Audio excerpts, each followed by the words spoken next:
Afternoon, everyone. Donald Trump had the unmitigated gall yesterday to rate the economy an A+, 5 times over. Working class Americans, everyday Americans, hardworking American taxpayers are struggling in the Trump economy to live paycheck to paycheck. Can't thrive, can barely survive. Cost of living is completely and totally out of control. Donald Trump and Republicans have done nothing to lower the high cost of living. Costs haven't gone down, costs are going up. Housing costs, out of control. Electricity costs, out of control. Child care costs, out of control. Grocery costs, out of control.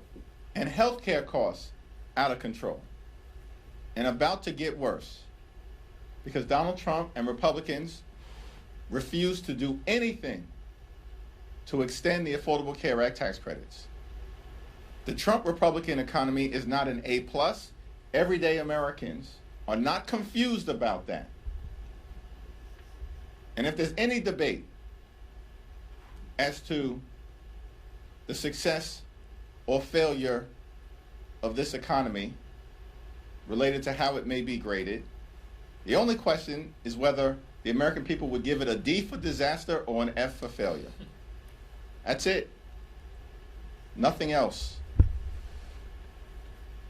Now, House Democrats are going to continue to focus on driving down the high cost of living, fixing our broken healthcare system, and actually making life better for the American people. And we can start by extending the Affordable Care Act tax credits. Time has run out. Democrats have been pressing our Republican colleagues for months to deal with the healthcare crisis that they have created. And in a matter of just a few weeks, tens of millions of Americans who live in every single state across this country are about to experience dramatically increased healthcare costs. In some instances, premiums are going to increase by $1,000 or $2,000 per month. How is that acceptable in the United States of America, the wealthiest country in the history of the world? That because of congressional inaction, people are going to go bankrupt medically or will be unable to see a doctor when they need one, when their families need one, or when their children need one. House Democrats are going to continue to press our case. 214 Democrats, every single House Democrat, supports legislation to extend the Affordable Care Act tax credits and has signed a discharge petition to force an up or down vote.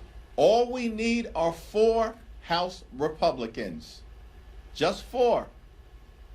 There are 219. All we need are 4 to join us. Keep your word to the American people that you are not going to let the Affordable Care Act tax credits expire. Questions? What are you hoping to get sort of information from this daily briefing? What do you hope to share? And just follow up to that, there's a provision in the NDA that restricts some of the Pentagon travel budget if the video of that double tap strike is not released. Do you think that is an appropriate leverage point to try to force the hand of the Secretary? The full video of the double tap strike should be released to the American people so that the American people have an opportunity to determine for themselves whether that strike killing people who were shipwrecked and by all accounts were not presenting any threat to American military personnel, whether that kind of seemingly extrajudicial killing is consistent with American values. If Pete Hegseth and the administration think that their actions are justifiable, what are they hiding from the American people? Release the video. Thanks, Leader Jeffries. Outside of healthcare, what would Democrats do differently from Republicans in an effort to lower prices? Well, here's what we should do. We need to get rid of the Trump tariffs. And we cannot be confident that the Supreme Court will actually follow the law, because rarely during the Trump presidency have they done that. Instead, they've just bent the knee to Donald Trump and his extreme agenda over and over and over again, notwithstanding the fact that lower courts and judges appointed by Democratic and Republican presidents have consistently tried to rein in Donald Trump's extremism, only to have the Supreme Court reverse course, as they just did in supporting a racially gerrymandered map in Texas. So what House Democrats will do immediately to try to drive down costs is to eradicate the Trump tariffs as they've currently been put into place. Why? Because everybody knows the Trump tariffs have increased costs on everyday Americans by thousands of dollars a year on grocery items and on goods that are needed to live a comfortable, quality life in America. So we can start there as it relates to dealing with the high cost of living in the United States of America. The other thing that House Democrats are committed to do is driving down housing costs. There's not a single thing that House Republicans or Senate Republicans or Donald Trump and his administration have done to address the housing crisis in the United States of America.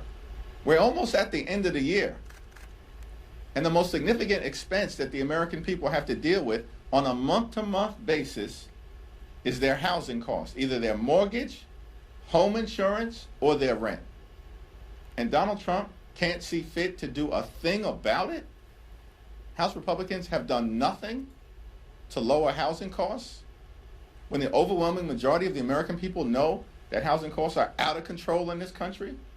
And Donald Trump, the so-called builder, the so-called developer, nothing from him to actually make housing more affordable in the United States of America? So there are a lot of things that can be done better, but Republicans don't have the will to do it. That's the problem. They just don't have the will to do it because they'd rather reward their billionaire donors with massive tax breaks, just like what they did in the One Big Ugly Bill. Leader Jeffries. Right? I want to ask about the AI commission that you announced this morning.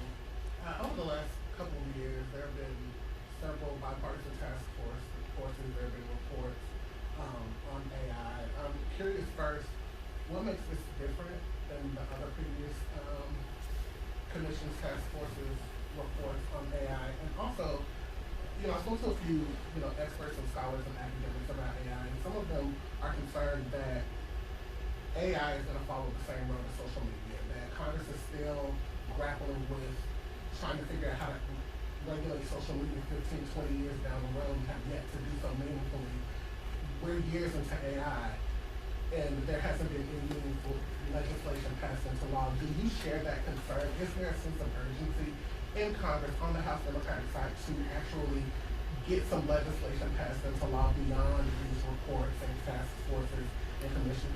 Well, artificial intelligence is a transformative technology that has the potential for so much incredible good, particularly as it relates to medical breakthroughs and providing high quality academic and educational excellence to people who live in communities that have historically been under-resourced for decades. We want to make sure that America can continue to lead in the growth and development of artificial intelligence related to our companies, as opposed to the Chinese being able to dominate this space. But at the same period of time, of course, it's important to figure out what are the appropriate policies that can be put into place by the Congress to make sure that there's a uniform set of standards across the country and that prevent bad actors from entering into the AI space and enabling them to do harm to the American people, something that no one should want to see. And so the House Democratic Commission on Artificial Intelligence and the Innovation Economy is going to engage in a thoughtful exploration so we can develop a set of policies in consultation with stakeholders all across the country, including experts within the industry space, because House Republicans have decided to abdicate their responsibility. We had a bipartisan task force that produced a very forward-looking report at the end of the last Congress. But Mike Johnson has decided to do nothing to actually re-engage. And so time is up. The year has ended. There's no interest from the other side of the aisle in actually doing something meaningful in this space, engaging meaningfully with experts and academics and stakeholders all across the country so we can do something thoughtful. And that's why we've decided to launch this commission, led, of course, by Ted Lieu, Josh Gottheimer, Valerie Foushee, and of course, as ex officio members, Zoe Lofgren and Frank Pallone. Mr. Leader. Thanks. You. One of the most outspoken members of your caucus. But with that voice, I hope you have a very thoughtful question. Yes, very thoughtful. One of the most outspoken members of your caucus, Jasmine Crockett, announced to run for Senate on Monday. I'm curious what you make of that. I haven't talked to Jasmine this week when she made the final decision to move forward, but she's an incredibly talented individual, a hard worker, and a fighter. She's going to be a very formidable candidate. Thanks. Second room. Another question on AI, actually. President Trump has indicated that this week he's going to sign an executive order to sort of restrict states' abilities to regulate AI. Republicans in Congress tried to do a version of this over the summer with the reconciliation bill. The NDA recently was talked about. I'm curious, just broadly, what you think of that idea. Do you think it's appropriate to try to preempt state-level AI laws in the absence of a more comprehensive federal framework? Well, the Donald Trump my way or the highway approach on all the things, including artificial intelligence, is not in the best interest of the American people, and it's not even clear that he's got the lawful authority to do it. And of course, that's been the case over and over and over again. But Republicans bend the knee to Donald Trump. They just function in a cult-like fashion. And so as a result, what we've seen is Congress, in so many different areas, has advocated its responsibility to actually serve as a separate and co-equal branch of government. And instead what Republicans do is that they just function as a reckless rubber stamp for Donald Trump's extreme agenda over and over and over again. And so in this particular area, artificial intelligence, with its transformative potential to really bring a lot of societal good to the American people, while at the same period of time, Congress having a responsibility to make sure that we can prevent bad actors from harming everyday Americans, we need Congress in the game.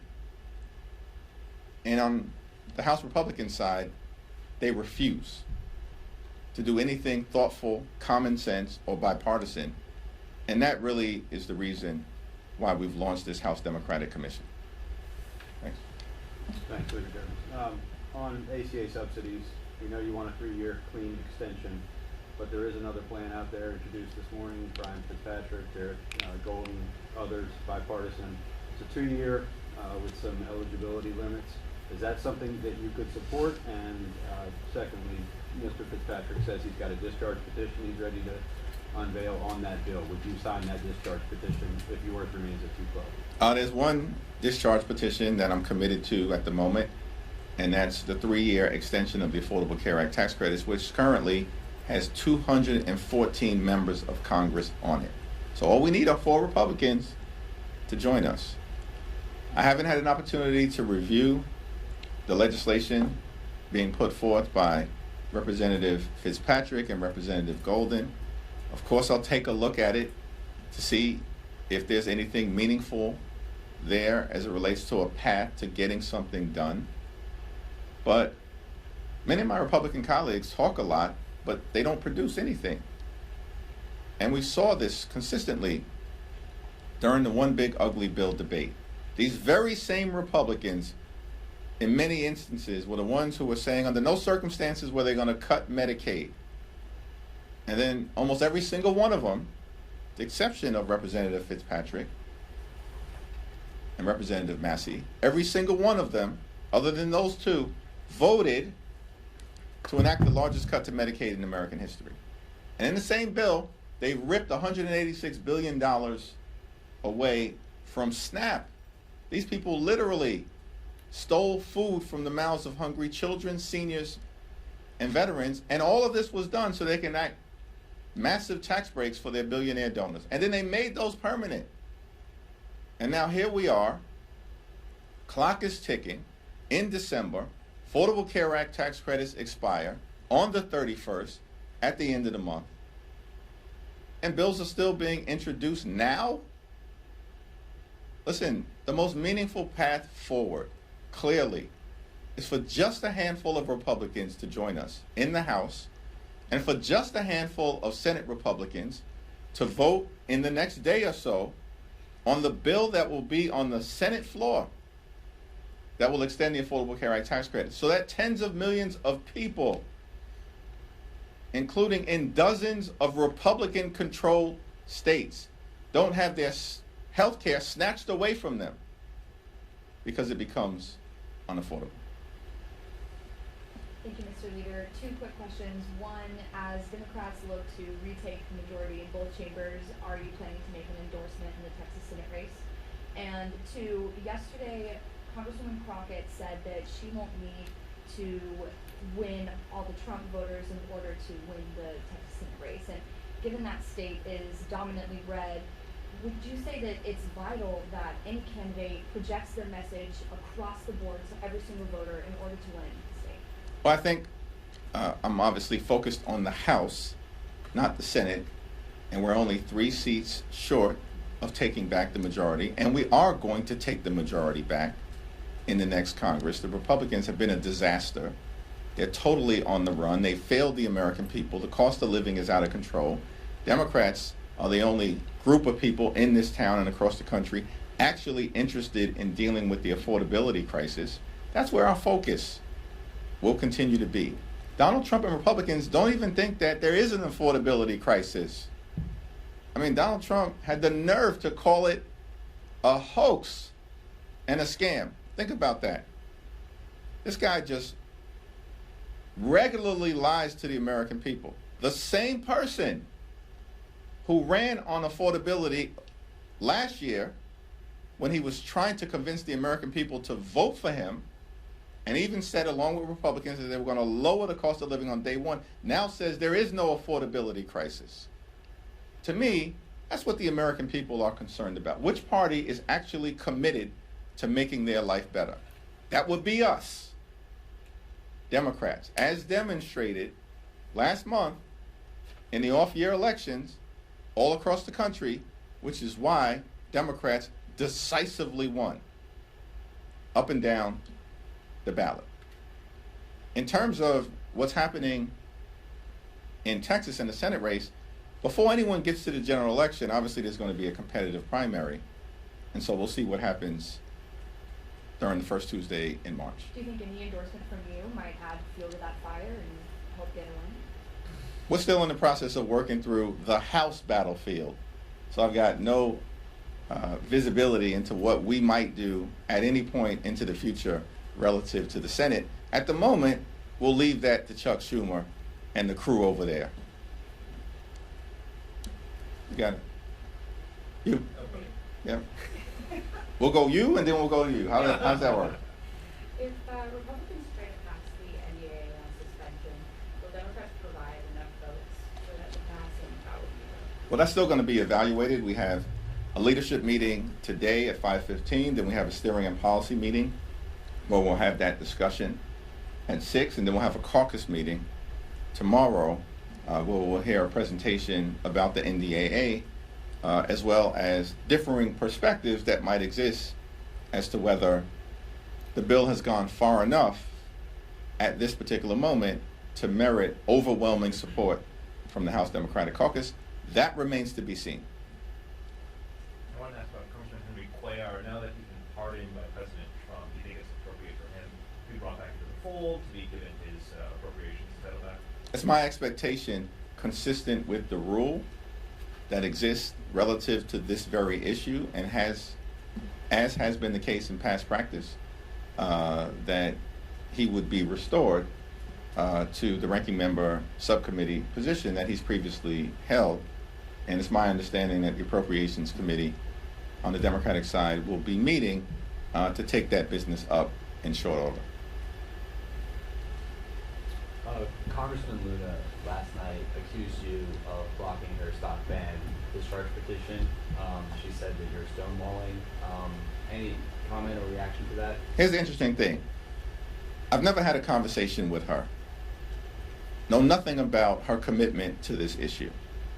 And if she wants to lay out a path forward on this stock ban issue, where she parachuted in to the middle of it, she has not been part of the bipartisan conversations that have been ongoing, led on our side by Seth Magaziner, Representative Ocasio-Cortez, and Representative Pramila Jayapal, along with Joe Morelli, has not been part of those conversations. They've been led by Chip Roy. She parachutes into this situation.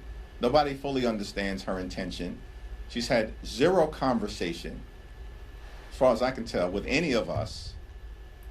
And so she's just shooting off at the mouth, as she always does. She's undermining her own credibility and position. If she wants to have a conversation, find me on the floor.